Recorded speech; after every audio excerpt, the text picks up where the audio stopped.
to attend, so I would cobble together different jobs. I did, in fact, clean toilets for our campus. We call it dorm crew, but it's like a janitorial service run by students.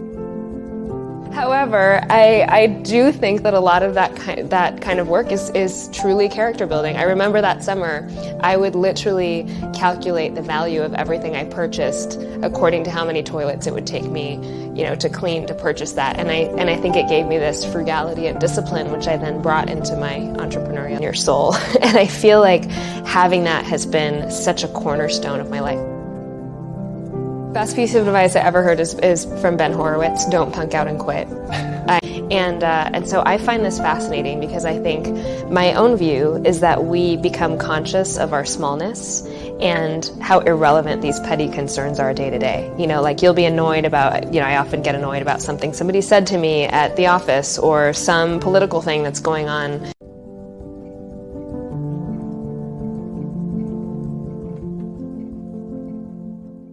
It was tough. As a child, I was always kind of an outcast. My parents are immigrants. They came here in 1978 with 2 suitcases. I literally feel like I lived the American dream.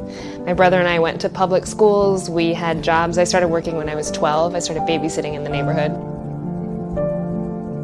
And I always had to hustle, and I watched my parents do it as soon as they got here. My mom had a degree in English literature from India. Nobody would recognize it, so her first job here was chopping onions at the local Wendy's, and they had to struggle.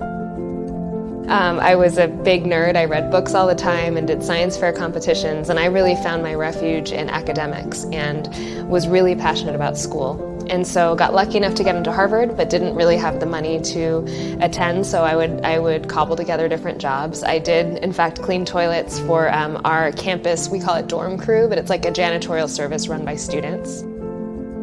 However, I do think that a lot of that kind of work is truly character building. I remember that summer, I would literally calculate the value of everything I purchased according to how many toilets it would take me, to clean, to purchase that. And I think it gave me this frugality and discipline, which I then brought into my entrepreneurial career. And so I think grit was part of my upbringing, and I'm actually really grateful for that, because I think if you didn't have that kind of a background, one of the ways that you can push yourself to get beyond your comfort zone, I think, is to read about failure and try to immerse yourself in more case studies that show you how failure can profoundly shape you. And it's hard. I mean, in the early days of a startup, I think rejection is inevitable. So there's an element of just getting back up again when you've been punched so many times that you feel like you can't. And I don't know what it is in us that creates that sort of tipping point when you decide to get up again, but it's among all the entrepreneurs I know who are successful, that is the single biggest factor. It's not quitting.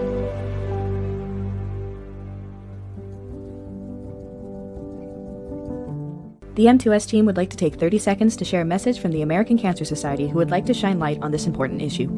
The rate of new cases of cancer is 442.4 per 100,000 men and women per year, based on 2013 to 2017 cases. With these rising numbers, it's more important now than ever to encourage investment in affordable healthcare, raising awareness and accessibility for preventative measures.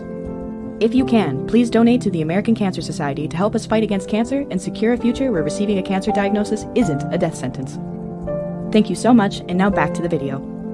It's important that we don't absolve ourselves of a moral duty to act. Sheryl Sandberg talks about this in her book Option B, about this idea of post-traumatic growth and using something that's tough as a growth experience.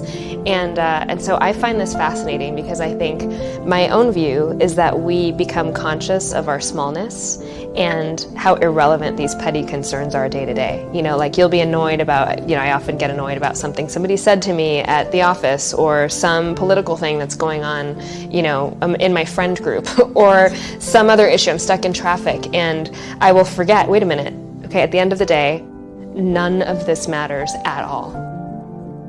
And most of the really successful entrepreneurs I know will tell me just how many people rejected them. For some reason, maybe it's because people assume that if you're doing good in the world that you are a little bit self-righteous and you're putting down others.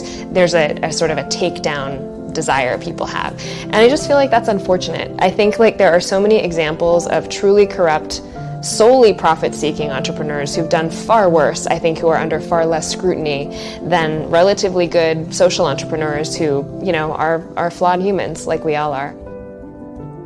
And I guess my takeaway from that is to try to be a little bit more balanced in our assessments and look at the bigger picture. At the end of the day, I come from stardust. I will return to being stardust. None of this matters at all. The only real thing that matters is love, loving people and being loved yourself.